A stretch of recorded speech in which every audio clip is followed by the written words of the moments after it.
Assalamualaikum warahmatullahi wabarakatuh. Perkenalkan, nama saya adalah Lucky Ananda Perdani. Saya adalah mahasiswa dari Duta Cyber Asia. Pada kesempatan kali ini saya akan membuat sebuah video presentasi yang dimana video ini adalah salah satu tugas dari UTS dengan mata kuliah Metodologi Penelitian Teknologi Informasi dengan Bapak dosen mengampu, yaitu Bapak Dr. Ucup Darussalam SD dan MT. Baik, jadi di sini Bapak dosen memberikan tugas, yaitu soal dikerjakan dalam bentuk presentasi yang direkam dan diunggah di kanal YouTube masing-masing. Durasi video presentasi minimal 10 menit dan deadline tanggal 15 Desember 2025. Tidak diperkenankan presentasi dengan bantuan AI generator video. Presentasi dilakukan oleh masing-masing mahasiswa. Dan topik penelitian diperkenankan menggunakan referensi dari jurnal yang kredibel dan bereputasi. Sebutkan sumbernya di akhir presentasi.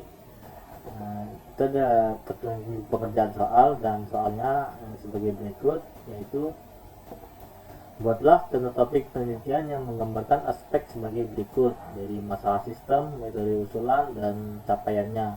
Lalu jelaskan latar belakang topik yang diusulkan meliputi aspek sebagai berikut: urgensi masalah untuk diselesaikan, potensi pengembangan, dan prospek sistem.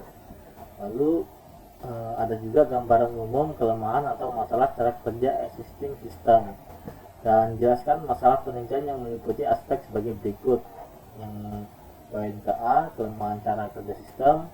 Lalu poin B, dampak adanya kelemahan cara kerja sistem. Dan di nomor 4, jelaskan tujuan yang mencakup aspek sebagai berikut. Dan yang terakhir, jelaskan secara singkat metode usulan dalam menyelesaikan masalah. Nah, baik, di sini saya sudah membuat file PPT-nya menggunakan aplikasi Canva. Mungkin saya langsung aja memulainya. Assalamualaikum warahmatullahi wabarakatuh. Jadi di sini saya mengambil tema, yaitu cyber security for mikrotik. Nah, sini saya dapat dari pengalaman saya baru-baru minggu terakhir ini terjadi serangan brute force di mikrotik saya. Nah, di kontennya ini ada masalah sistem, metode usulan, dan capaiannya sesuai dengan soal yang Bapak dosen berikan. Jadi masalah sistem yang saya dapat adalah perangkat mikrotik banyak digunakan sebagai router utama jaringan. Akses manajemen mikrotik, Windows, SSH, Telnet, API, Webfix yang sering terbuka ke jaringan publik.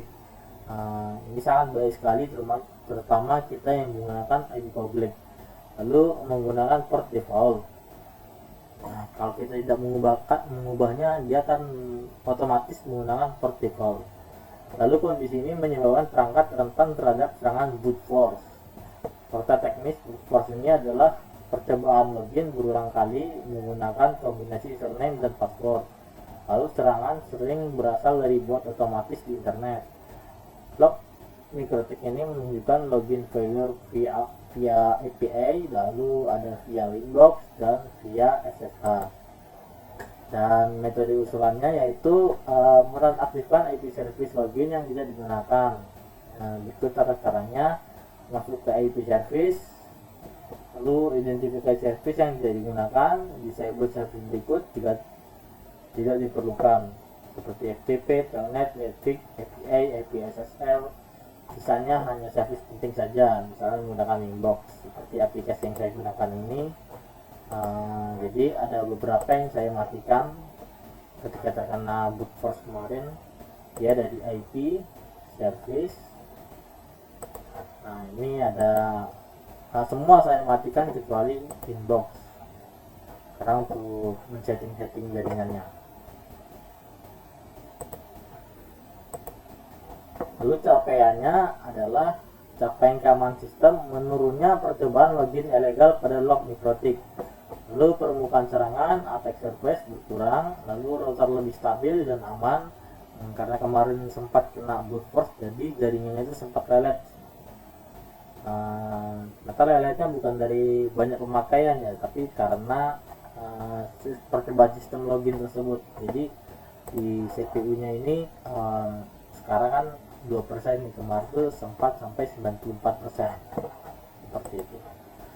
Lalu akses manajemennya lebih terkontrol, jadi saya untuk setting mikrotiknya itu hanya boleh menggunakan inbox saja, tidak boleh menggunakan internet seperti itu. Jadi hanya menggunakan aplikasi di inbox saja.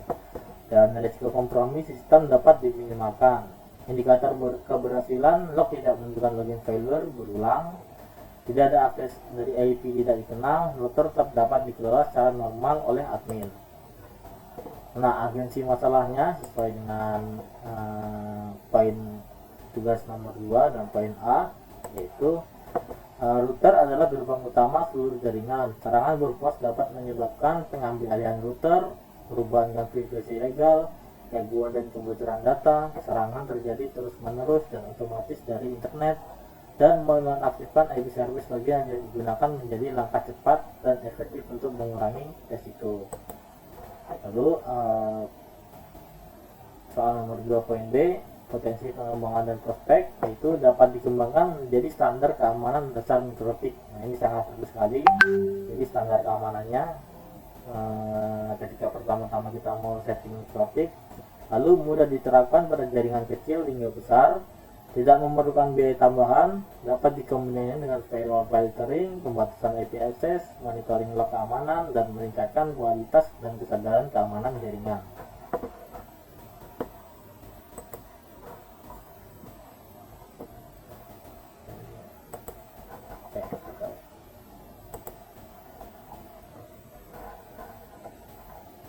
Untuk gambarnya kurang lebih seperti inilah gambar penyerangannya. Jadi di sini ada beberapa bot yang mencoba untuk login seperti ini. Nah, ini kalau kemarin seperti ini mikrotiknya itu berat.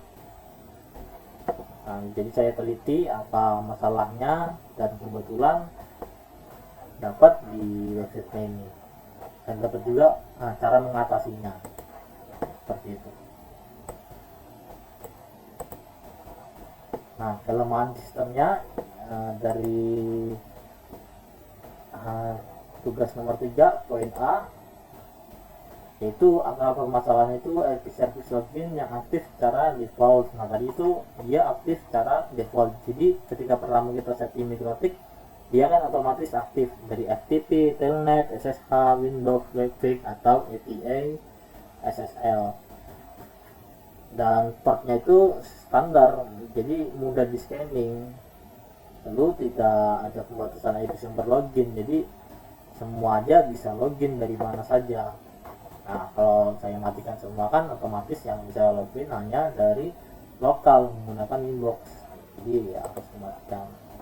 Nah, dampaknya itu jadi router itu dapat diambil oleh pihak tidak berwenang, konfigurasi jaringan diubah tanpa izin, lalu penyadapan lalu lintas data, sniffing, redirect, lalu penyisipan malware atau threat to miner, lalu jaringan perusahaan atau rumah menjadi tidak stabil seperti yang saya dapat kemarin, padahal pemakaian hanya mungkin ya berapa, nggak sampai 20 user, tapi sangat nge-lag sekali jaringannya. Lalu kesimpulannya, router mikrotik adalah single point of failure. Jika jebol, seluruh jaringan berisiko seperti server, CCTV, ataupun jaringan wifi. Gitu. Ini tadi poin B ya.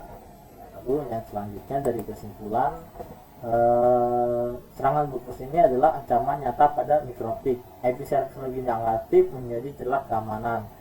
Menaktifkan servis yang tidak digunakan adalah cara yang mudah, efektif, tidak membutuhkan biaya tambahan, dan metode ini merupakan langkah dasar namun krusial dalam cyber security jaringan. Nah, jadi ini adalah metode penelitian saya terhadap jaringan yang akhir-akhir ini saya dapat.